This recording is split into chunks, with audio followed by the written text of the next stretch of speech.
神田橋、神田橋です。京阪電車はお乗り換えです。座席はすべて指定となっています。特急券の指定番号の席にお座りください。Ok, bon, je suis dans le train, tout est vide, donc du coup je peux parler, c'est cool, parce qu'on est en France ici, quand il y a le train, on ne peut pas parler. Je vais aller rechercher quelque chose que je n'ai pas vu depuis très longtemps. C'est un espèce de gros monstre 4x4 portugais. C'est peut-être le seul au Japon. De toute façon, vous avez déjà vu la miniature. C'est un Home Alter 2. Alors techniquement, c'est pas le. Enfin, techniquement, c'est le mien. En réalité, il appartient à Katsuhiro, qui l'a caché à sa femme, comme 2-3 autres voitures que j'ai ici.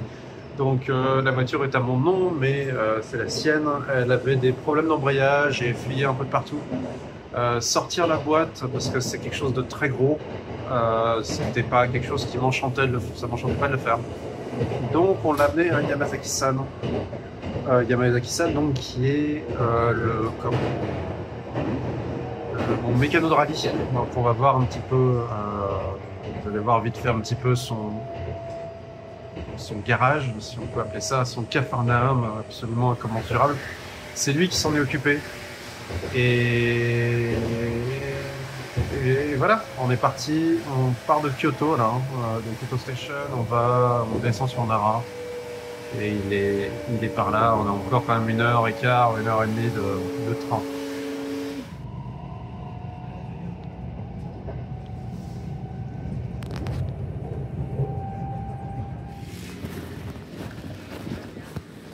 Ah, konnichiwa.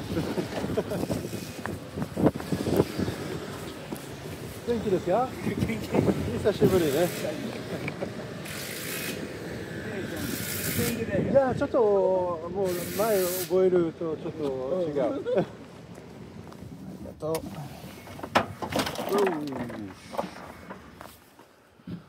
Voilà, on est arrivé. Récupérer le Hum.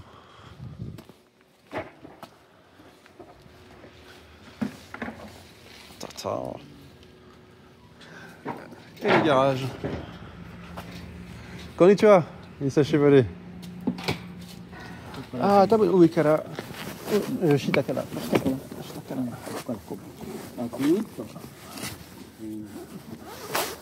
Chotto. Tata. OK.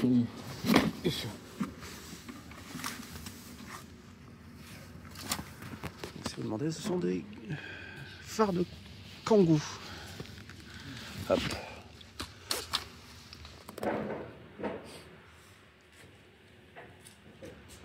À côté d'une skyline. Perfect. Ooh, fancy. Very cool. Donc il faut laisser le idling, le ralenti haut pendant un petit moment, et il m'a dit le préchauffage des bougies, du préchauffage du truc, enfin faut laisser 2 minutes, c'est pas 4-5 secondes comme je le faisais, donc j'avais beaucoup de mal à démarrer. Ah, to radio aru. Tchak tchak.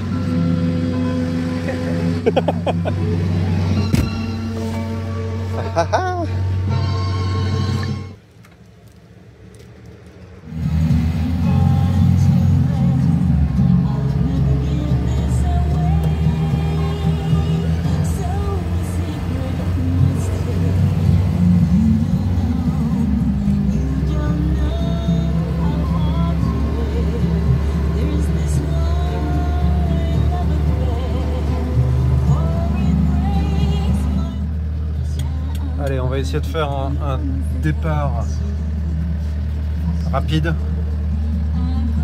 Et en fait, ce qui va nous intéresser, c'est est-ce qu'elle va tomber. Et oui, ce sont les cassettes qui étaient vendues avec la voiture. Allez.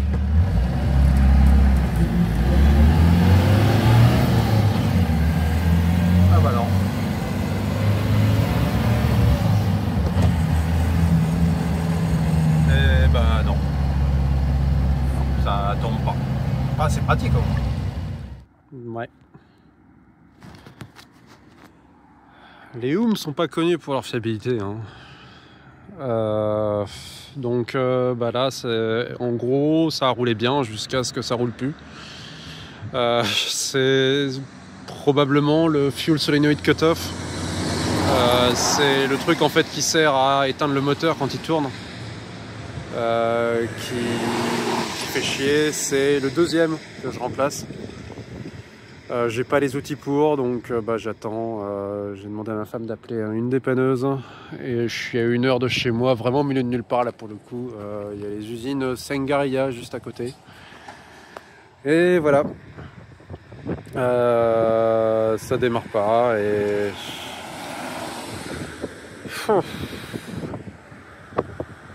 Yatta. Bon. Allez, plus qu'à attendre la dépanneuse. Bon voilà, le verdict est tombé. 2 heures d'attente. Comme vous pouvez voir, il fait un temps absolument fantastique. Là, vous pouvez l'entendre, le vent, je suppose. Bon, bah, il n'y a plus qu'à attendre. Puis quand je rentrerai, je rechangerai cette espèce de fuel cutoff, coupure d'essence, coupure d'arrivée d'essence, le solénoïde de coupure d'arrivée d'essence. Je crois que c'est ça, en français. Solénoïde, c'est solénoïde en français? Ouais, je suppose. Donc voilà. Allez, Jeff, à la rescousse. Mon sauveur est arrivé.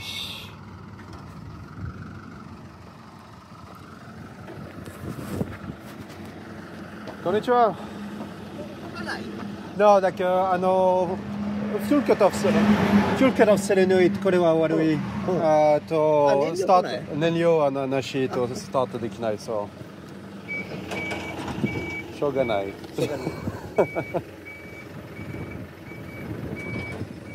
これはです。はい。多分日本に2人だけ、そう。はい、めちゃめちゃ珍しい。珍しいね。はい。珍しいとか初めて見た。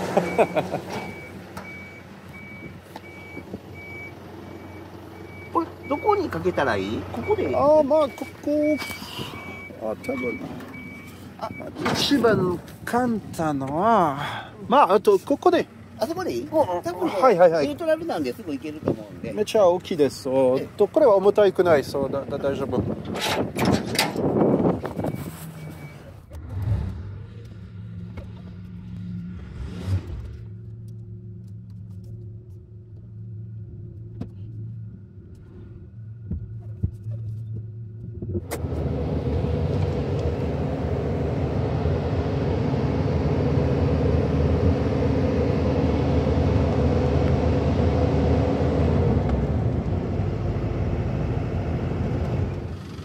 Bon, on ouvre la rentrée. On la dégage.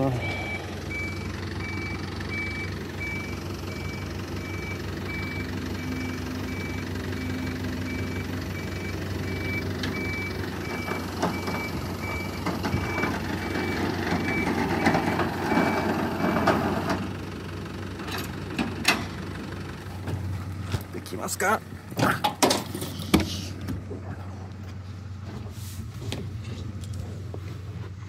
Ah merde. Fait chier, j'ai oublié le contact.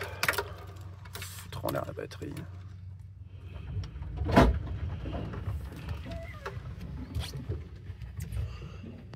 Ah, kono mama de ii.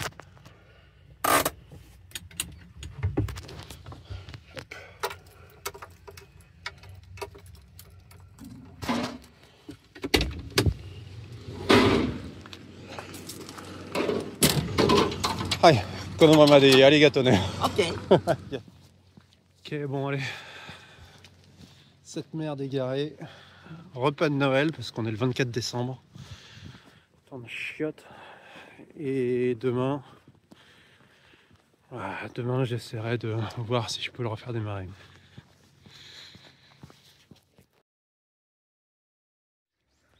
Lendemain de nos aventures. Alors, a priori, j'ai tout ce qu'il faut là, juste pour Si j'arrive à retrouver l'ancien solénoïde que j'avais déjà coupé, ça serait bien, comme ça j'aurais pas besoin de recouper celui-là.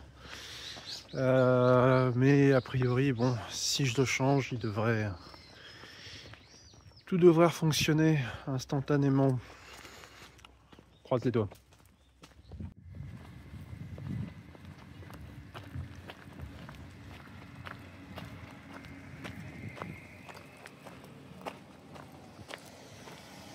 Bon, je vais les sortir en vitesse. Comme vous pouvez voir, celui-ci est neuf. Il était neuf. Mais bon, on va voir tout de suite s'il fonctionne encore bien. Mais a priori, c'est lui le coupable.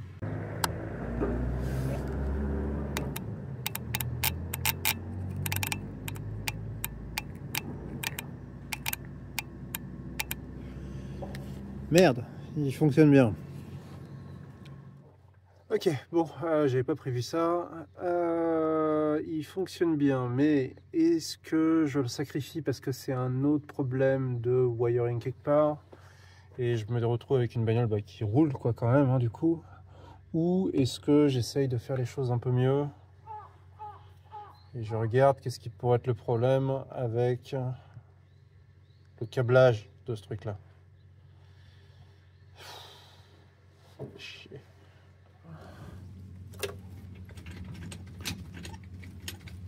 La précision du shifter est impressionnante.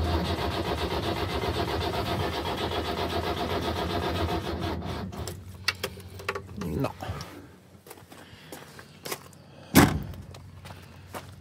Donc, alors plutôt que de détruire celle-ci, Yamazaki-san m'a dit qu'il avait toujours la pièce que j'avais modifiée, donc la même comme ça, mais coupée, que j'ai modifiée. Donc je lui ai demandé de me l'envoyer.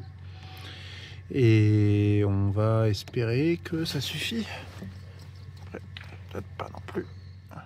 Ok, un jour de plus a passé. J'ai récupéré donc un autre modifié que j'avais avant. C'est comme ça que la voiture revenait avant que je rachète une autre version. En gros, si on coupe l'extrémité là du solénoïde, l'essence passe tout le temps. Donc du coup ça marche tout le temps. Celui-ci c'était celui qui était dessus et c'était la raison primaire pour laquelle il ne fonctionnait pas.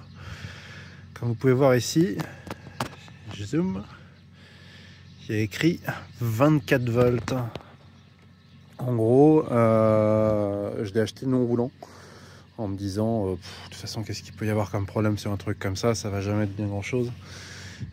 Et j'avais raison, c'est en gros la personne avec qui l'avait avant avait essayé de le réparer en remplaçant la même pièce, sauf que pour une 12 volts il avait pris une pièce pour 24 volts, donc forcément ça pouvait pas fonctionner. Ils en ont eu marre puisque ils avaient remplacé ça, ils n'arrivaient toujours pas à le démarrer et du coup ils l'ont balancé aux enchères en non roulant. Voilà, bon, on va voir si elle démarre en le remplaçant avec celui-ci. Bon, je suis les instructions de Yamazaki-san. 1-2 minutes de préchauffage. J'ai aussi pompé à la main là-bas. Là, comme tous les diesels, il faut réamorcer la pompe. Là, ça va aller dur. Il faut réamorcer la pompe lorsque l'on essaye de démarrer. Et que si jamais il n'y avait pas d'essence. Allez, on espère.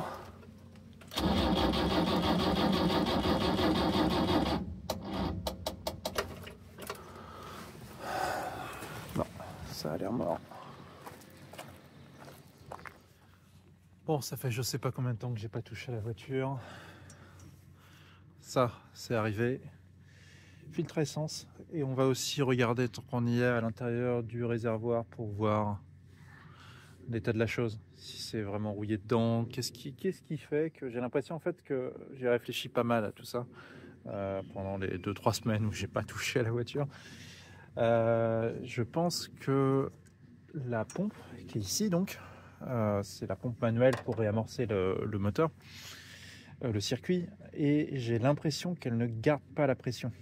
Donc je sais pas exactement comment est-ce que ça peut fonctionner parce que j'y connais absolument rien en diesel, mais disons qu'elle va se bloquer, elle va être suffisamment dure et puis instantanément, enfin genre 1 heure après, ça va être tout mou à nouveau, il va falloir repomper pour réamorcer.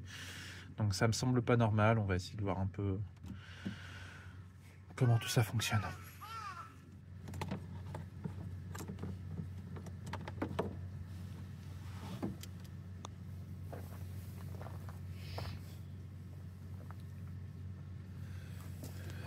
Et l'essence dedans n'est pas toute dégueulasse.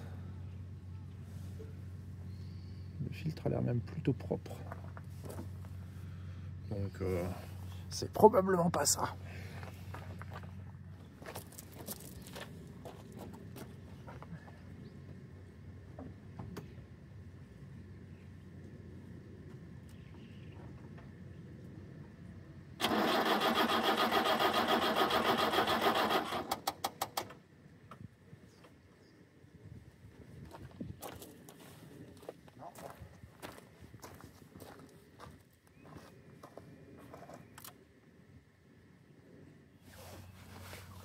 Ok, bon, il y a l'endoscope là.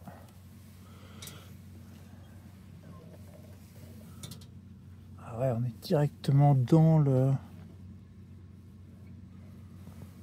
Ah ouais, merde. Il y en a vraiment beaucoup, quoi. C'est vraiment... Mais tout est propre, enfin, il n'y a pas de... Je le vois là, dedans. Si on la met tout au bout, tout au fond... Voilà, c'est pas rouillé, quoi. Hein. Il y a... Je sais pas si vous arrivez à voir, là. Mais il n'y a pas de rouille dans le réservoir, quoi. J'aurais presque aimé qu'il y ait de la rouille dans le réservoir à ce niveau-là. Ok, bon, il y a du vent, je veux plus l'essence, hein, je veux plus le diesel. J'ai balancé donc de l'air comprimé dans tous les tuyaux, j'ai essayé de tout nettoyer, de repomper. La façon dont je pompe là-dessus maintenant, ça a l'air, la sensation a l'air un peu différente. Donc on va réessayer. J'ai toujours pas réussi à faire sortir de gasoil des injecteurs. Mais je me dis que peut-être en laissant le moteur tourner, peut-être que ça ira mieux. J'en ai vraiment foutu partout. Allez, on va voir si le mini compresseur a fait des miracles.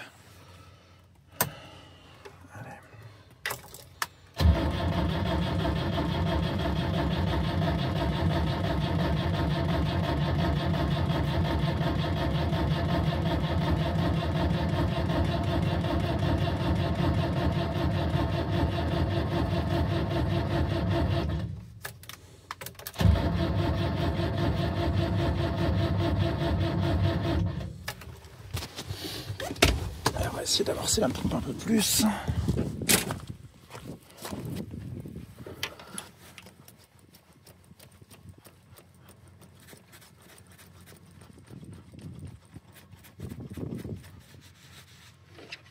Le truc que j'arrive pas à comprendre, c'est pourquoi est-ce qu'il n'y a rien qui arrive au niveau des injecteurs.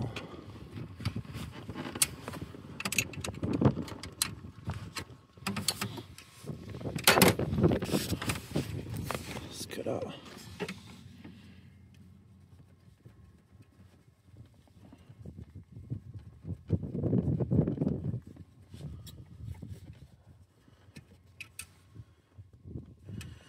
Parce que là, c'est humide.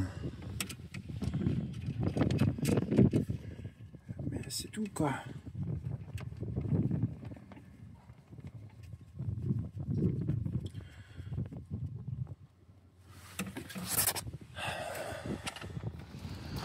Bon, il commence à neiger vraiment au bout du rouleau. Oh, putain.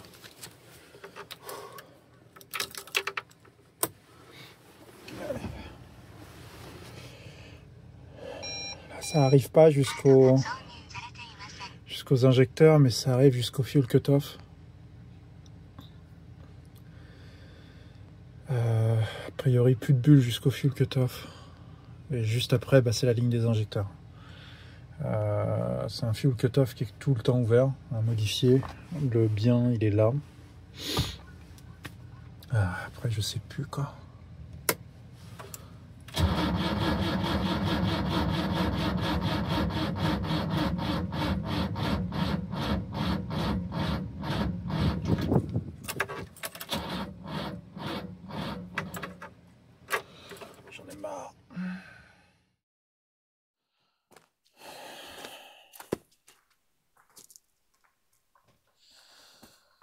Bon, à l'aide. Ça va faire 2 mois maintenant, à peu près, qu'il est coincé là. J'en ai marre, je sais pas ce que je fais. Vous avez peut-être remarqué d'ailleurs, hein. C'est le premier diesel sur lequel je bosse, j'ai aucune idée de ce que je fais. J'ai des vagues notions de comment tout fonctionne, de ce qu'il faut faire, mais ça se limite à ça. Donc voilà, c'est un appel à l'aide de la communauté YouTube. Voir si ça arrive à quelque chose avant que je laisse définitivement tomber et renvoie le monstre chez Yamazaki-san qui s'en occuperait. C'est un peu difficile, un bon constat d'échec de ma part. Je sais, c'est vraiment frustrant. Donc on va résumer un petit peu la situation. Tout se passait bien, j'étais sorti de l'autoroute depuis 10 minutes, j'avais fait le plein avant de rentrer sur l'autoroute. Donc ça faisait 30-40 km que je roulais depuis un plein complet. Je ressors de l'autoroute, 10 minutes plus tard, ça se coupe net. Il n'y a pas eu d'hésitation, il n'y a pas eu de quoi que ce soit, ça a été une coupure complètement directe et nette. Je savais vraiment pas d'où ça venait, c'est juste ça s'est arrêté complètement. Donc voilà, beaucoup de frustration plus tard. Je suis devant vous, je pensais terminer cette vidéo avec un petit test off-road, aller me coincer quelque part, je sais pas, dans une rivière ou dans une forêt. Ça aurait été marrant, là ça l'est un peu moins. Donc pour l'instant, niveau diagnostic de mon côté, donc le réservoir est très propre. Il n'y a pas de débris qui sont dans le tuyau entre le réservoir et le filtre à gasoil. Filtre à gasoil très propre qui se remplit bien. La pompe d'amorçage est petite, mais elle fonctionne correctement. J'arrive à bien remplir l'intégralité de la pompe à gasoil. Elle se remplit intégralement de diesel, il n'y a pas de problème. Par contre, de la pompe à gasoil jusqu'aux injecteurs, ça ne passe pas. Il n'y a rien qui passe de la pompe à gasoil aux injecteurs. Donc voilà, je sais plus trop quoi faire. Est-ce que c'est une pompe diesel en elle-même défectueuse? Je ne saurais pas comment diagnostiquer ça. Je ne saurais pas non plus où en trouver une. Je crois que c'est un moteur de 505. Un 2,5 litres de 505 turbo diesel. Ce que je fais, essayer de trouver une autre pompe. Je sais pas. En plus, j'ai le cerveau qui est complètement gelé à bosser dehors. J'ai l'impression que tout passe à 2 à l'heure. Des fois, je peux regarder le sol pendant 1 minute et me dire putain, qu'est-ce que je fais là? Donc voilà. Appel à l'aide. Si vous pouvez m'aider, n'hésitez pas, n'oubliez pas que je suis un gros noob, je sais pas ce que je fais, allez-y en détail. Et sur ce, j'espère à la prochaine. Bye bye.